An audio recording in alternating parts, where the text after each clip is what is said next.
Hi, I'm Amy Goodman. In this time of COVID-19, climate chaos, and historic elections, you count on Democracy Now! To stay focused on the issues that matter most. We count on you to support our independent journalism. If everyone who tunes in to Democracy Now! Gave just $10, we could cover our operating costs for 2021. Really, that's all it would take. Please do your part today by visiting us at democracynow.org. Stay safe. Wear a mask, save lives. And thank you so much.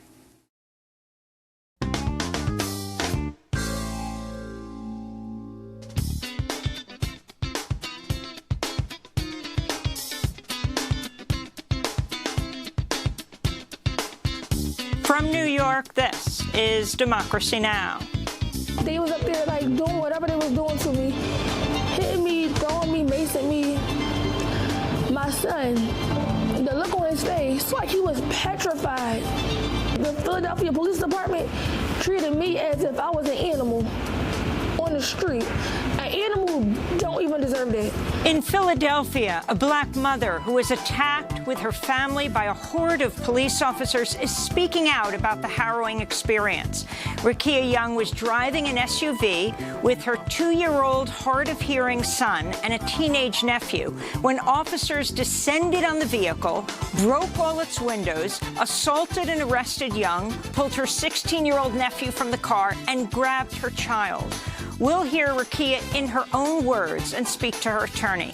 Then we look at how the ride-hailing companies Uber and Lyft scored a major victory against worker rights with the passage of Proposition 22 in California.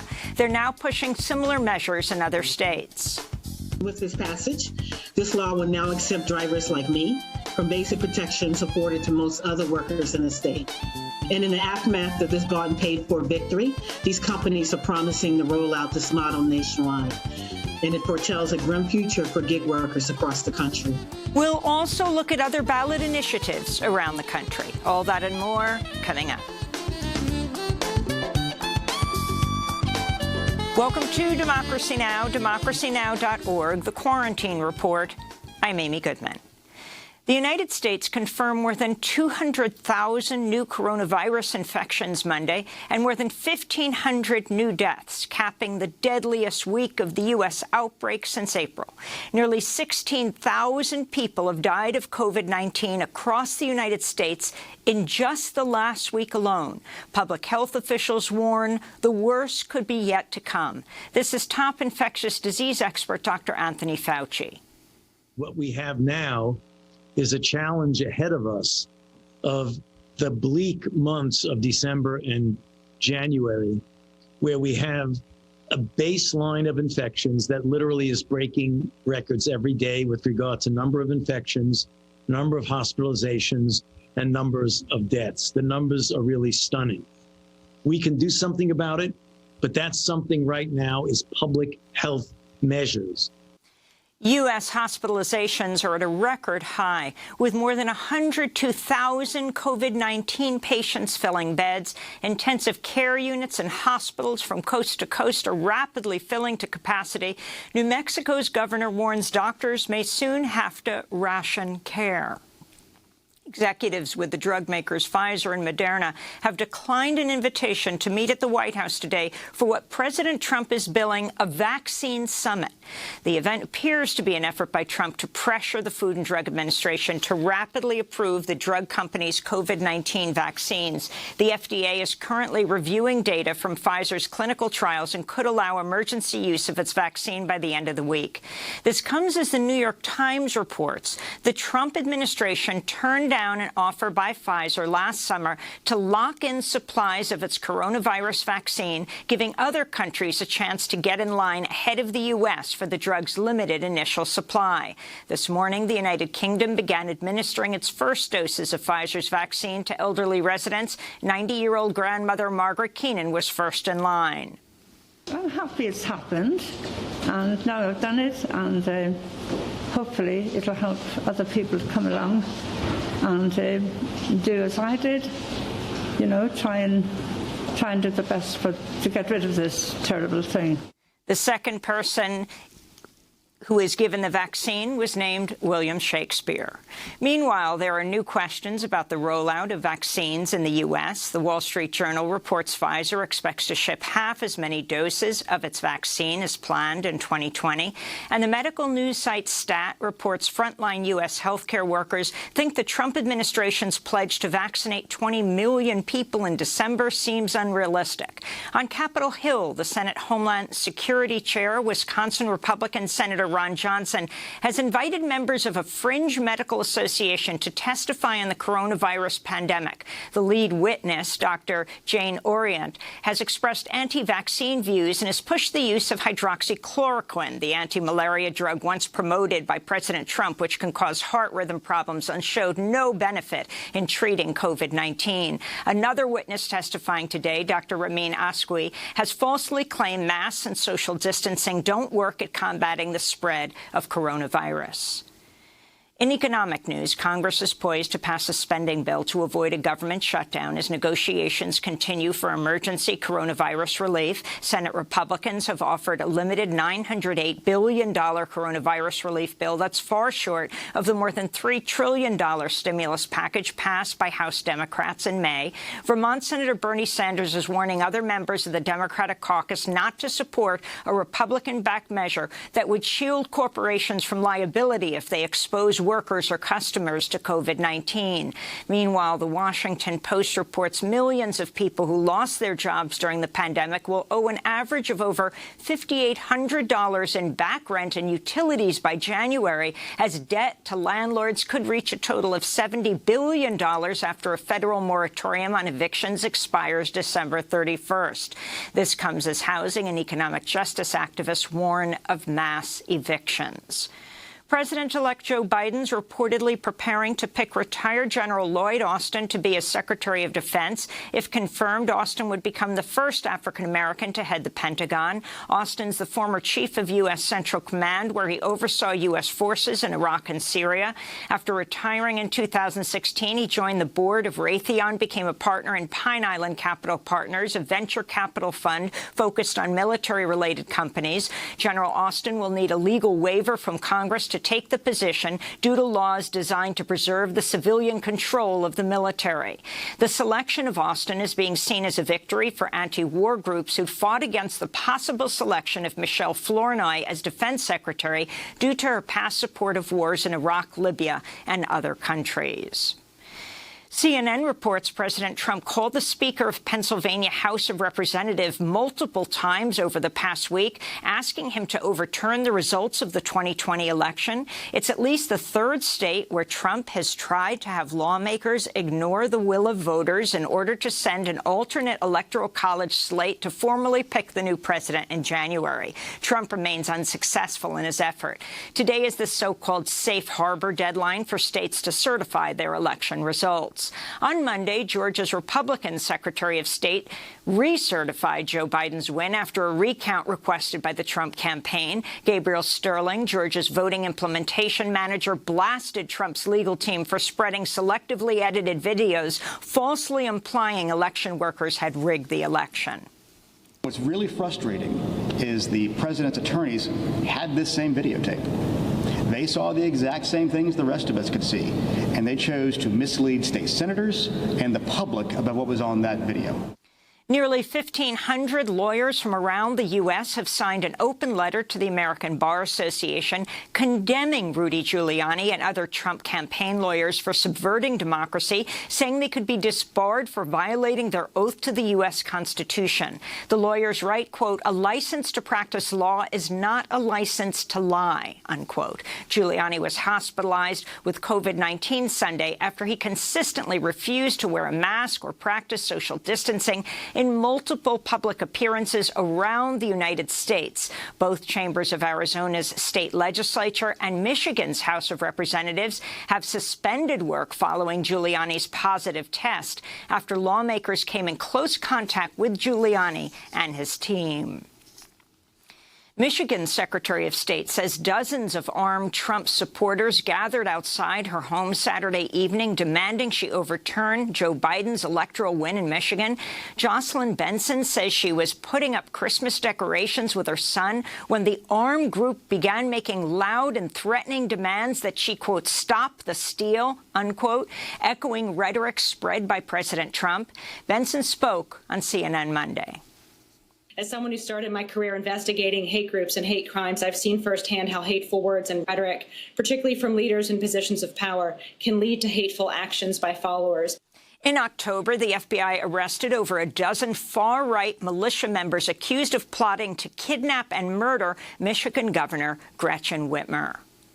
In Florida, armed police raided the home of Rebecca Jones Monday. She's the data scientist who was forced to resign in May as the lead software developer for Florida's coronavirus data portal after she refused to censor information about Florida's COVID-19 outbreak. Police seized her computers, pointed guns at her children. Jones posted video of the raid on Twitter. Police, come down now! Bring your children! He just pointed a gun at my children! Rebecca Jones accused Florida's Governor Ron DeSantis of sending the Gestapo after her. She wrote on Twitter, quote, "This is what happens to scientists who do their job honestly. This is what happens to people who speak truth to power," she said. Florida authorities said the raid was part of a probe into a recent hack of the Florida Health Department's website, but Jones said she has not had access to the site in 6 months. In environmental news, the Trump administration's rejected setting tougher standards on industrial soot emissions, despite evidence linking the deadly air pollutant to increasing COVID-19 deaths and other respiratory illnesses. Environmental Protection Agency Administrator Andrew Wheeler made the decision ignoring his own scientists at the EPA, who found strengthening the emissions rule could save up to 34,000 lives a year. And Melinda Coleman, the mother of late sexual assault survivor and advocate Daisy Coleman, died by apparent suicide Sunday, 4 months after Daisy's death by suicide. Melinda was 58 years old. Melinda's passing was announced by the group SAFE, BAE, a youth-led organization co-founded by her daughter Daisy, raising awareness on sexual assault in middle and high schools. In a statement, the group said, quote, "The bottomless grief of losing her husband Tristan and Daisy was more than she could face most days," unquote. Melinda's son Tristan was killed in a car crash 2 years ago. In 2016, Democracy Now! Interviewed Melinda at the Sundance Film Festival, where Daisy described her harrowing experience with sexual assault in the Netflix documentary Audrey and Daisy.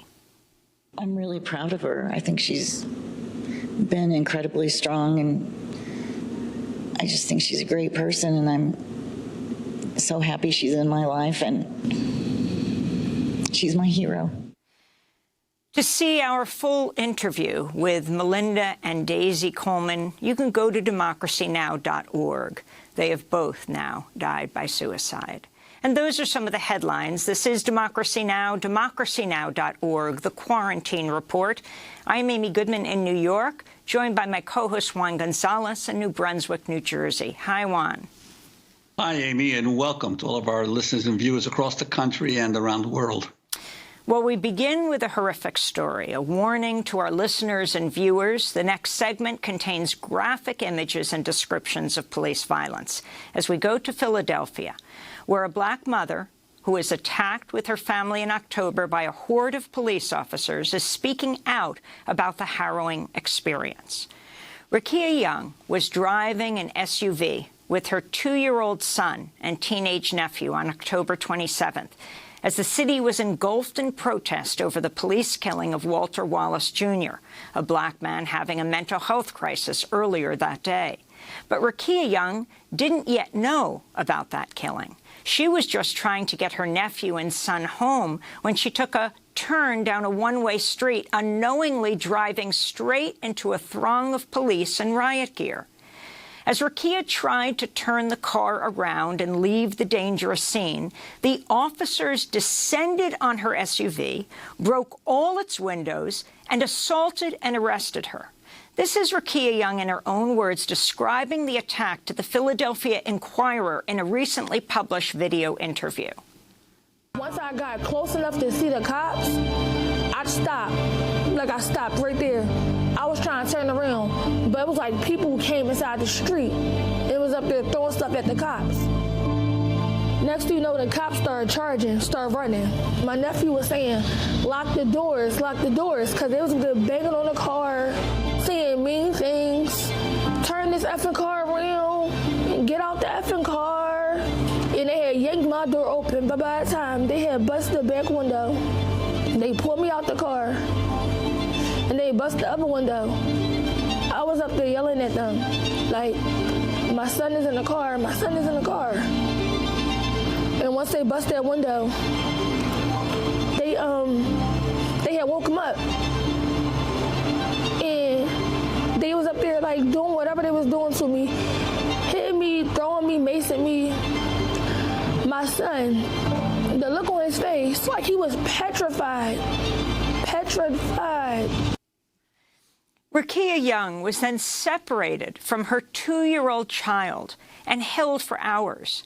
She described pleading with a police officer from the back of a police wagon. I was asking, like, what's going on? Like, you know, where's my son? Where's my son? Like, screaming, like, trying to find my son. The officer had the nerve to tell me he's in a better place. DHS. You can say anything you want about me, but calling me, like saying something like that to me is an insult. They, as a whole, the Philadelphia Police Department, treated me as if I was an animal on the street. An animal don't even deserve that. After police assaulted Rekia Young, separated her from her child, a photo was taken of a female officer holding her toddler. The National Fraternal Order of Police, the nation's largest police union, posted the photo on social media, falsely claiming, quote, this child was lost during the violent riots in Philadelphia, wandering around barefoot in an area that was experiencing complete lawlessness. We are the only thing standing between order and anarchy, unquote. The false post racked up thousands of shares before it was deleted amidst an outcry. More than a month after the police attack, Rekia Young is still fighting for justice and demanding the officers involved be fired. She's also trying to help her 2-year-old recover from the physical and emotional trauma of the assault. This is Rekia speaking to the Philadelphia Inquirer. He's petrified, and he's only 2 years old. My mom and my nephew asked him what happened. He was saying, car, door, open door, and up there banging his hand. Like as if, like, you know, the cops was banging on the car. He just kept repeating it. Like he's still trying to tell the story. Like he acts out, he bite his nails, he pull his hair down. He never did those things before. He's traumatized. He is going through something. He knows words, but he can't express to me how he's feeling.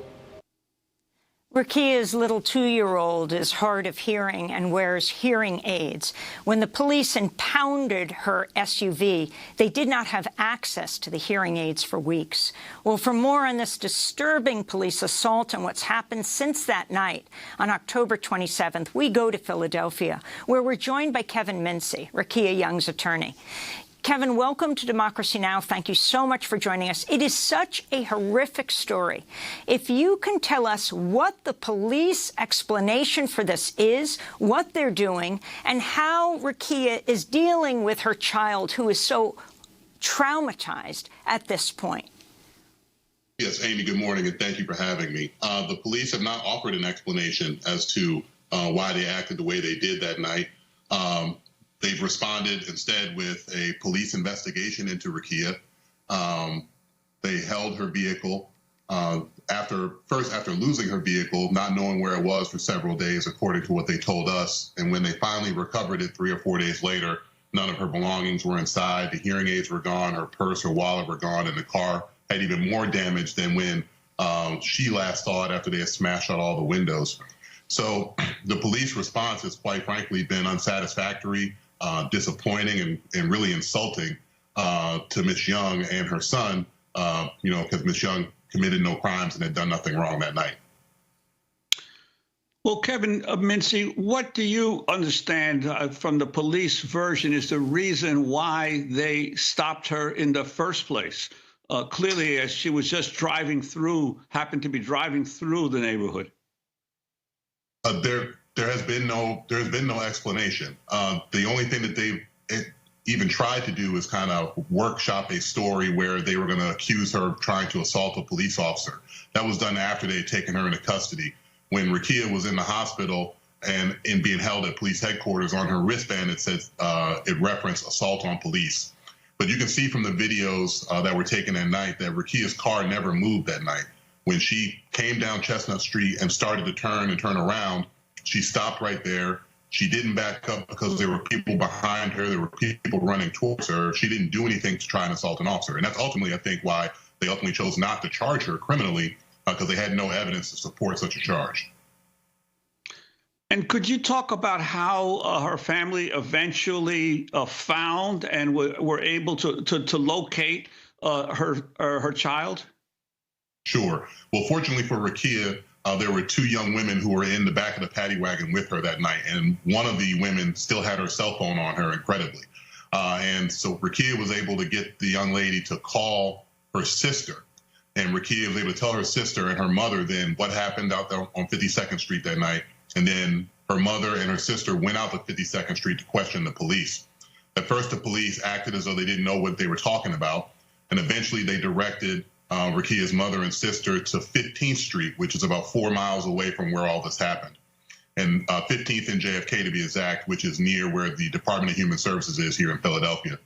And when they went down to 15th and JFK, Rakia's mother found her son sitting in the back seat of a police car, still in his car seat. And when she touched his hair, glass fell out of his hair. There was still glass from the car in the car seat. When I met them maybe the next day, I looked at the car seat and the glass was still there, large pieces of glass still in the car seat. The police were just allowing him to sit in that glass. So it's a pretty harrowing experience for him, really traumatic for Rakia to go through, and even for Rakia's mother and sister to kind of witness the aftermath of that was just been a traumatic experience for the entire family. And then explain what happened. How did the Fraternal Order of Police get this picture of a policewoman holding her child, acting like they were saving this 2-year-old? It's unclear where they got it from. My understanding is that picture was initially snapped by a photographer who was on the scene that night for a news organization. The FOP, National FOP, then put it on their Facebook page. And what's really troubling is trying to understand where they got the story from, because they either got it from someone in Philadelphia who lied and said that they found this baby wandering on the street, or they made it up completely to support some type of narrative that they were trying to promote, where they just created a story about finding this baby wandering around in the, quote, lawless area of Philadelphia. Either way, they painted Rakia and her family in a false light, exposed her to negative comments on social media and abuse, and it's something that we're going to hold them accountable for. And Kevin, can you talk about the baby's hearing aids? He's hard of hearing. Her car was impounded. She wasn't able to access his hearing aids for weeks? So what happened was the hearing aids were in the back seat when all of this happened. He didn't have them in because he was asleep. When the police took Rakia from her car and her son and her nephew, the car was still sitting in the middle of Chestnut Street in between 52nd and 53rd. Somehow the police lost the vehicle. They haven't been able to explain to me why for days they didn't know where the car was. I was calling every day trying to find out where the car was. Do you have her hearing aids? Do you have her purse and her wallet? It wasn't until 3 or 4 days later that I was contacted by someone from Southwest Detectives to inform me that they had recovered the vehicle. I can't understand how when Rakia left that area, the car was surrounded by police officers, how they could somehow then lose it in the midst of all those officers that you can see in the video.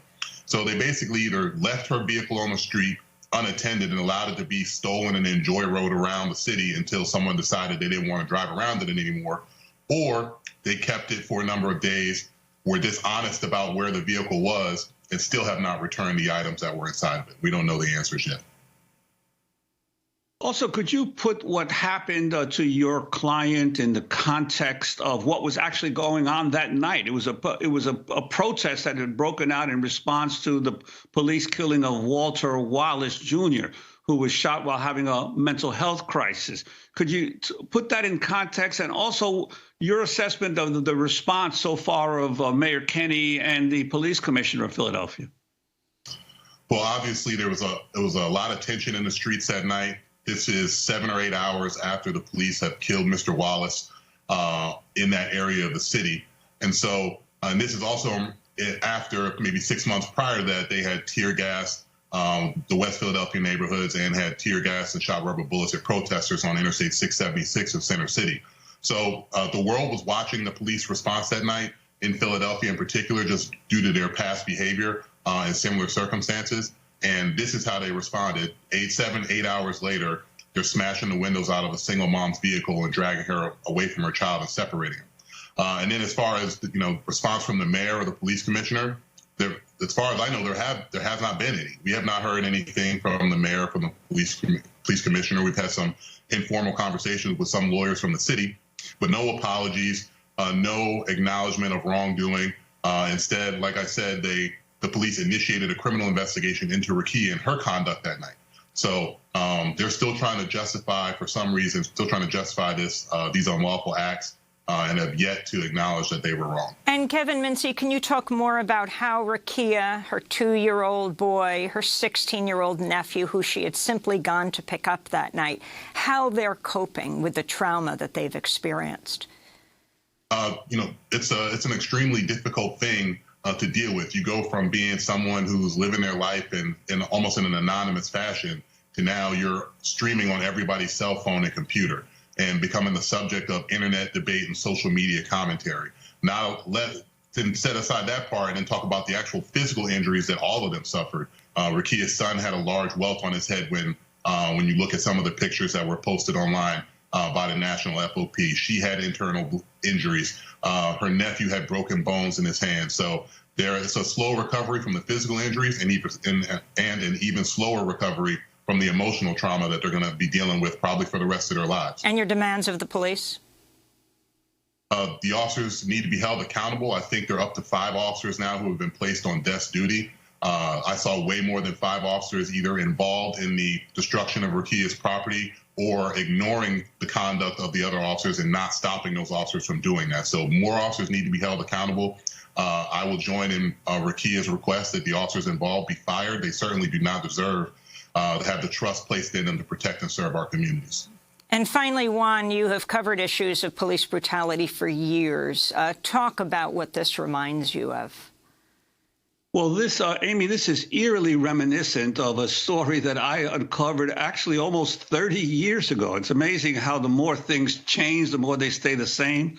This was back in 1991, in the aftermath of the Crown Heights riot in Brooklyn, New York. That was the riot supposedly touched off by a motorist, the killing of a young child, Gavin Cato, by a motorcade of a Hasidic rabbi that was passing through the Crown Heights neighborhood. A few weeks after that riot, I got a call from a lawyer who said that his client had been arrested that night, the night of the Crown Heights riot, and he was an innocent motorist just driving through the neighborhood who happened onto President Street, as he was trying to get home, and the police immediately converged on his vehicle, destroyed broke the windows of his car, dragged him out, and beat him. And I said, "Are you sure? I haven't heard anything about that." And he said, "No, the Daily News, your newspaper, has a photo of my client, Pierre Regis, being arrested as a so-called rioter." He says, "I'm trying to identify the other police officers who actually were involved in beating him. So you must have had a photographer on the scene." And so I said, well, look, I can't give you anything other than what's already published in the paper, but I'll check to see if there are any other photos in our photo library. And sure enough, because this was before smartphone videos, and this was still when actual film was being developed by photographers, not before digital photos. And I found the reel of photos that were involved this incident, but somehow, mysteriously, the key photos of the police beating this young Haitian American, Pierre Regis, were missing. Someone had gone into the Daily News photo library and pulled out the most incriminating photos. There were still, though, some photos left. And so all I could tell the lawyer was, yes, I think there are some photos. He eventually subpoenaed them and got the police civilian review board to subpoena them. And the upshot was that there was a trial in which I think Pierre Regis ended up being awarded over $3 million as a result of the injuries he sustained. But it was the same story. He was labeled a rioter. He was just an innocent motorist passing through a neighborhood in the middle of a racial disturbance. And once again, the police turned the victim into supposed criminal. So it's eerily reminiscent of what's happened here to Rakia Young, but it happened so many times, and luckily this time there appears that there will be some action taken, hopefully, by authorities. Well, I want to thank Kevin Mincy for joining us, the attorney for Rakia Young, the black mother attacked in October by a horde of Philadelphia police officers, now calling for them to be fired. And, of course, we will continue to cover this. Next up, we're going to look at how the ride-hailing companies Uber and Lyft scored a major victory against worker rights with the passage of Prop 22 in California, how they're now pushing similar measures across the country. This is Democracy Now! Thank you, Kevin Mincy. We'll be back in a minute.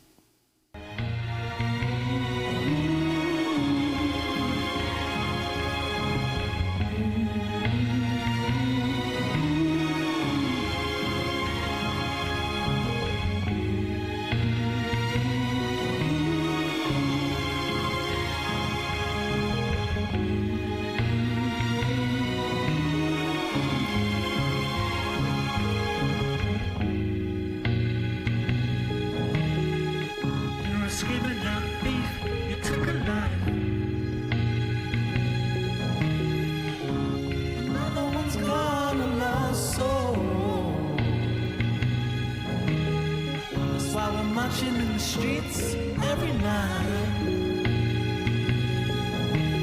These are scary times. These are scary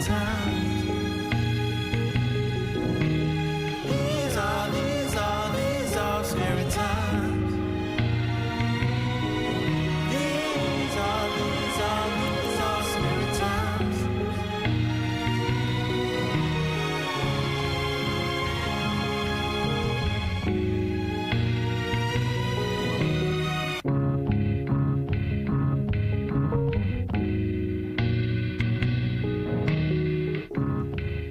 Scary Times by Salt. This is Democracy Now!, democracynow.org, the Quarantine Report. I'm Amy Goodman with Juan González.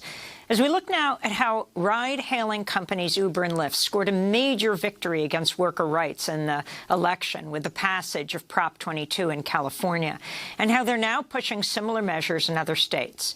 During the campaign to pass Prop 22, Uber and Lyft spent a record-setting $205 million to bombard voters and their own workers with misleading advertisements and messages that promise minimum wage, health care, and protections that are typically consistent with a full-time job.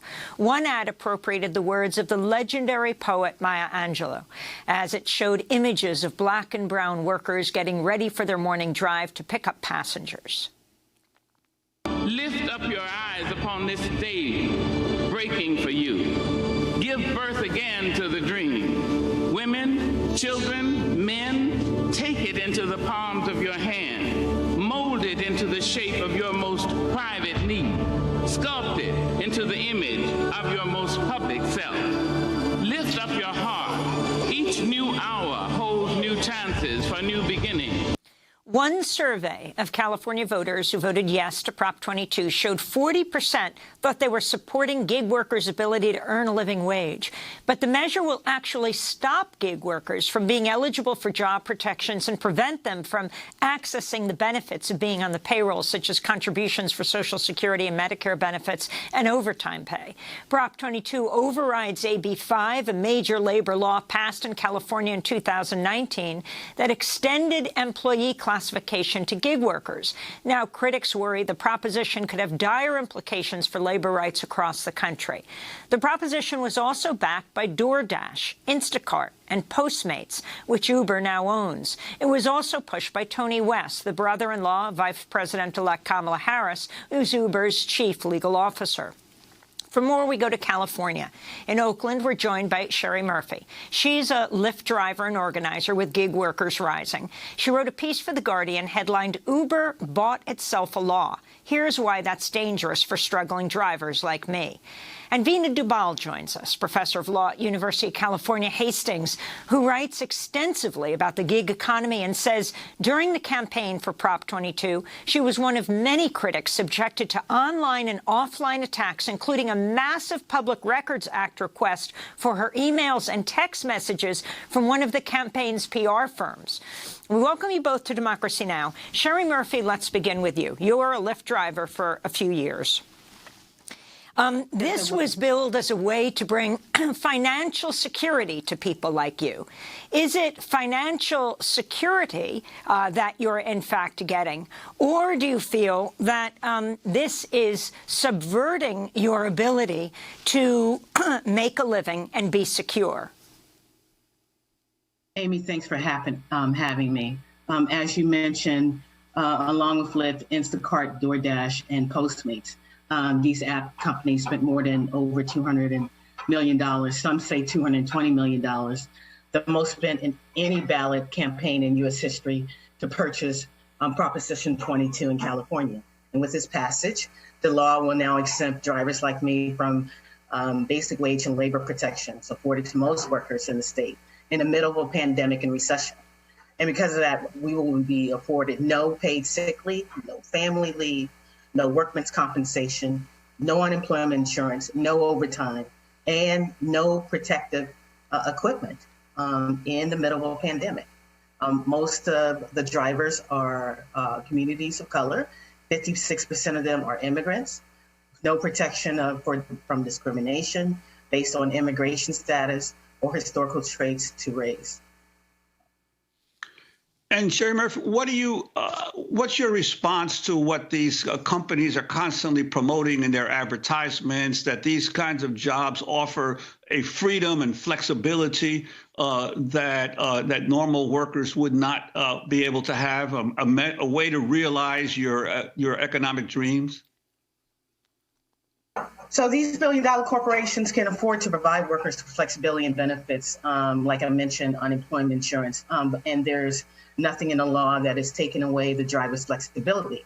But during the campaign, it was a major threat from these companies because they know that it scared drivers. We had UC Berkeley economics professor, in fact, say that these companies would still need the type of flexibility considering. And there's nothing flexible about cutting wages and health care for workers or weakening safety regulations or stripping away workers' rights or even putting drivers and riders at risk. These companies fought hard and ruthlessly to get here. In your show, you mentioned that in the wake of George Floyd and Breonna Taylor, these companies included various platitudes about their commitment to racial justice in the Black community. And many of us know that their lip service was in support of Black lives and complete of hollow words like well-paid public relations teams and absent of any real change. And we rejected these attempts because we know that racial justice is economic justice. And we saw this as an attempt to dodge their responsibility for the exploitation of Black and brown workers every day. Many of us know that this fight is not only about police killings and terror, but it's about every institution that exploits and abuses Black and brown people. And when it comes to Lyft and Uber and their corporate cronies, they're experts. I'd like to, if possible, bring in Vina Dubal, the professor of law at the University of California, Hastings. I wanted to ask you about the role of these corporate Democrats with some of these key gig economy firms.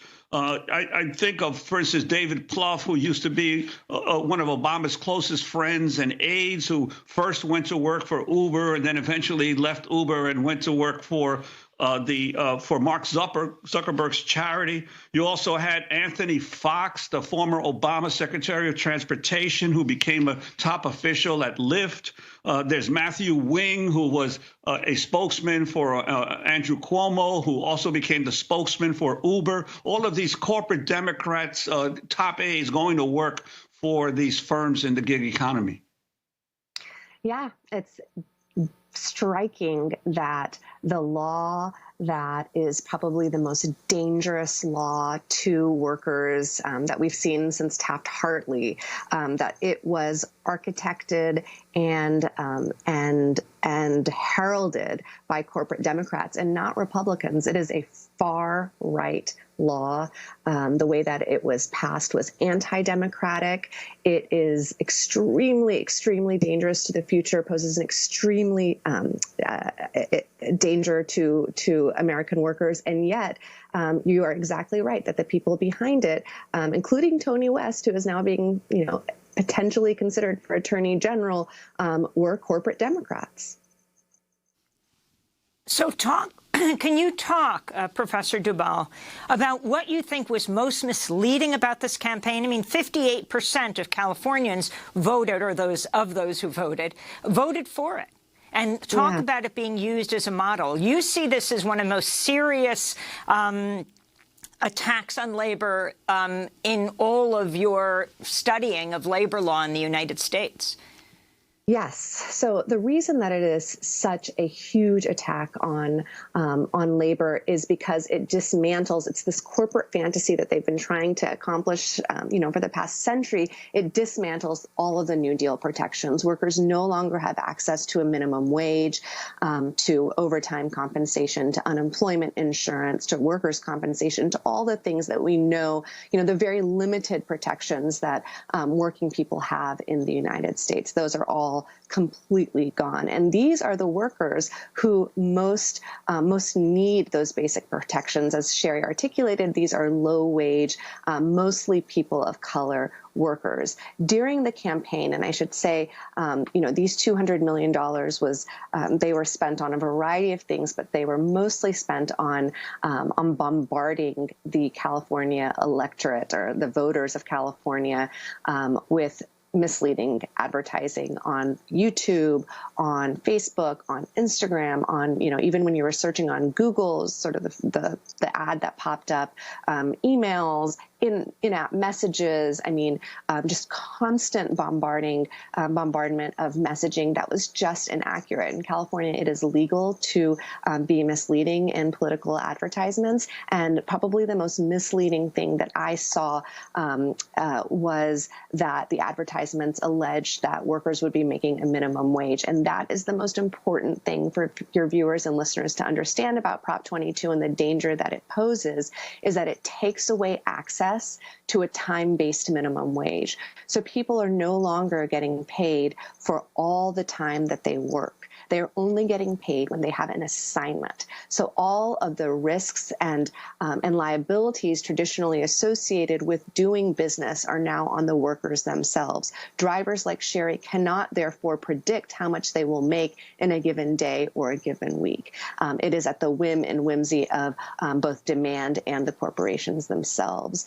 And if that spreads to other sectors, we are going to face increasing inequality, increasing precarity, the growth of the contingent workforce. It is going to make it extremely, extremely difficult for working families to survive, to put food on the table. And as we all are anticipating, we may be facing a big economic depression in the coming years, and this is the absolute worst time for workers to not have access to just that very basic protection that we've come to understand is a limited right that Americans have. It's just a time-based minimum wage. And Sherry, I wonder if you could talk about the experiences, especially during the pandemic, of Uber, Lyft drivers, and others in the gig economy. Yes, certainly. What I know is that my views of Lyft were shifting prior to COVID-19. The past 3 years, Lyft has been my primary source of income, and I've driven over 12,000 rides. And over the years, as the numbers of bonuses decrease, while the demands to complete rides increase, making major cuts to take-home pay, it was becoming increasingly difficult to sustain a living, and signs of a good deal with that so-called flexibility became painfully clear. And my views of Lyft were shifting. COVID-19 and the Black Lives Matter movement have pulled back the curtain and showed Americans diseases for which there still is no vaccine. And I know about COVID-19. While we were seeking solace in our troubled land of Lyft and Uber, were nowhere to be found. Drivers attempted to secure masks, hand sanitizers, sick time off, unemployment insurance, and other protective measures, and we found obstacles and lack of transparency processes. I couldn't even find a place that was open at the time. So I know what it's like to work for Lyft and Uber and these corporate greed app-based companies. Work long hours with no guaranteed wage, no work breaks, no restroom facilities, no overtime, no protective equipment, no paid sick time. I know what it's like to always have the looming threat of an accident with no coverage or a deactivation based on retaliation or discrimination, with no protections, no remedies in place. I know what it's like to be in the middle of a pandemic now, when you have your employer who's denying you unemployment insurance in the middle of a pandemic. I know what it's like to have your company threaten to shut down because they can't get what they want. There are stories of drivers who have lost their lives in an effort to pay their bills. There are stories of drivers who were symptomatic of the virus, but yet continue to drive for fear of financial ruin. Sherry, Prop 22 eliminates required sexual harassment training and Uber and Lyft to investigate customers and drivers' harassment claims? Yes, it does. And it eliminates required sexual harassment training as well as the obligations on Uber and Lyft to investigate both customers and drivers' harassment claims. And if a lot of us know that there are at least 6,000 claims for 2017 and 2018 that went untouched. What's even more disturbing, as Vina mentioned, is that these companies are promising to roll out this model nationwide, foretelling a grim future for gig workers across this country. And Vina Dubal, about this effort to roll it out nationwide, there has been discussion of trying to get a federal law passed. Could you talk about that?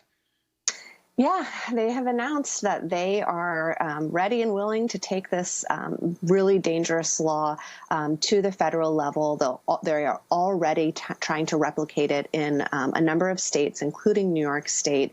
They have rolling out advertisements, similarly misleading advertisements to the campaign in California.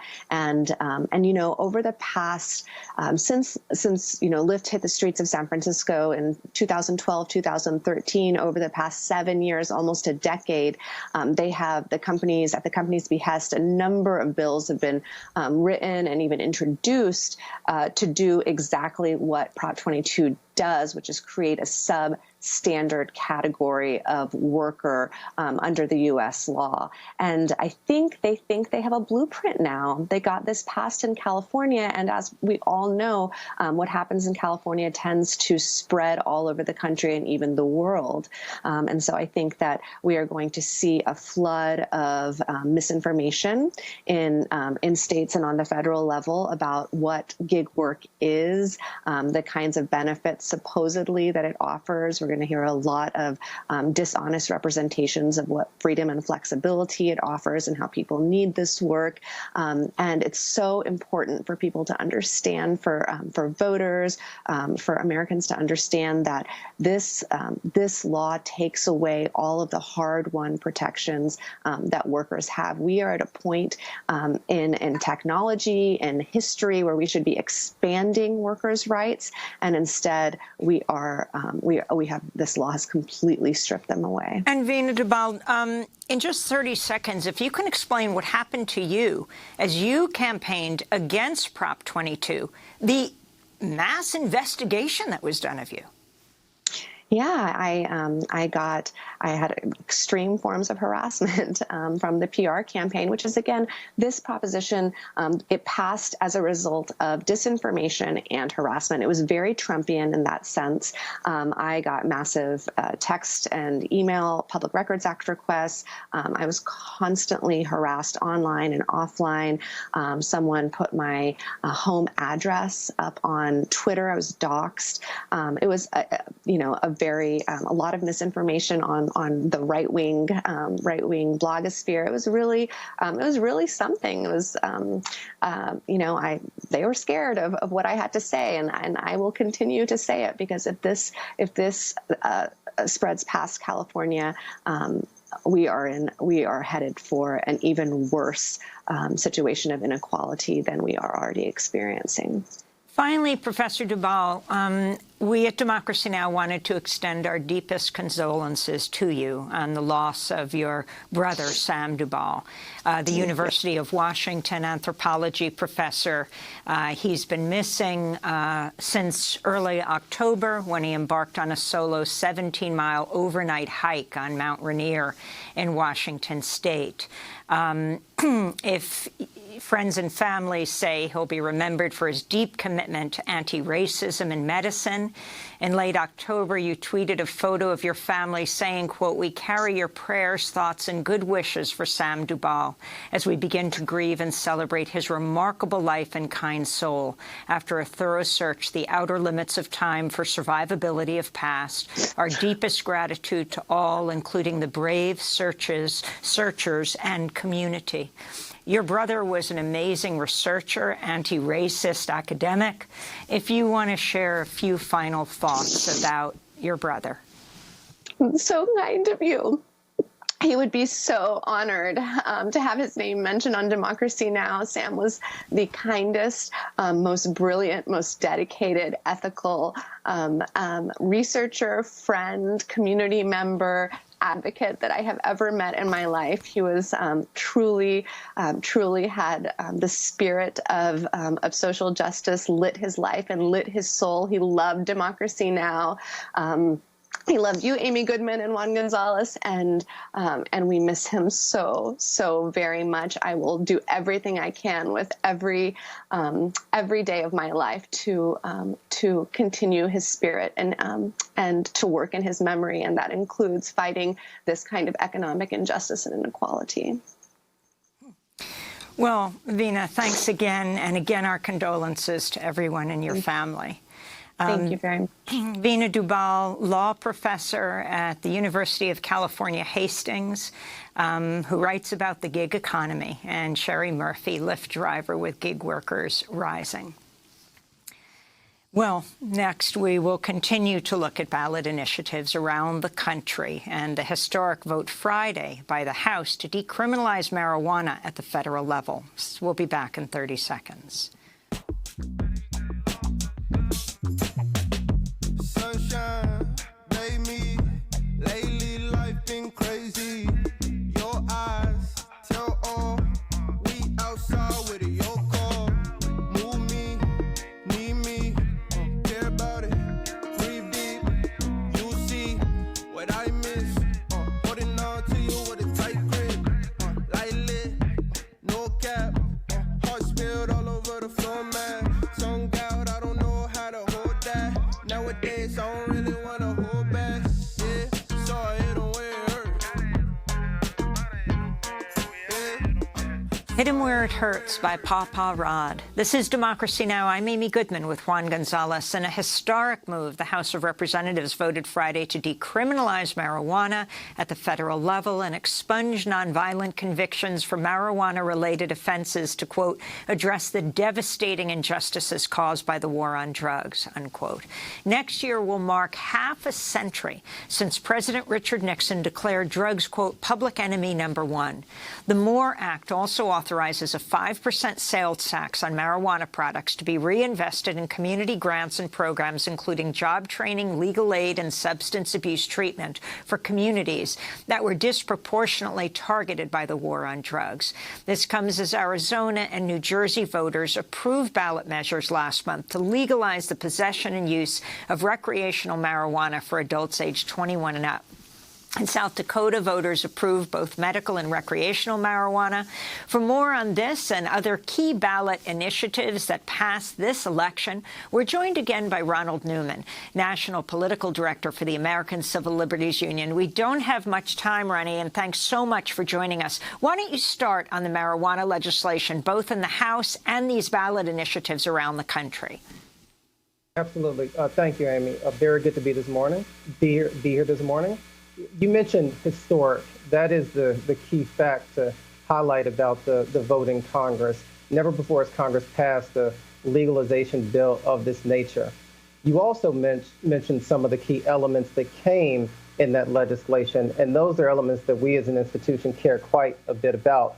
The social justice aspects of that legislation. First, expungement, so people aren't saddled with the collateral consequences of having a marijuana conviction on their record.